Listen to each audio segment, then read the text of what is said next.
It's always a pleasure for me to come at this conference and exchange views and discuss about not just what is happening in Greece, but all over Europe.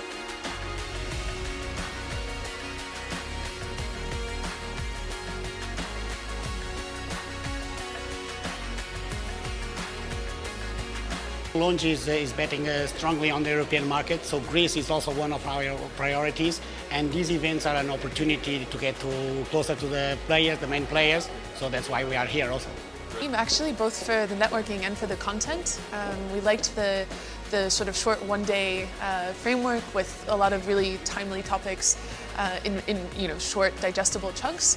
The attendees have been very interesting, so it's been nice to come together with the industry. I think it's a great opportunity, it's a great event. It's always nice to be here, meeting people, meeting customers, potential customers, also see our competitors.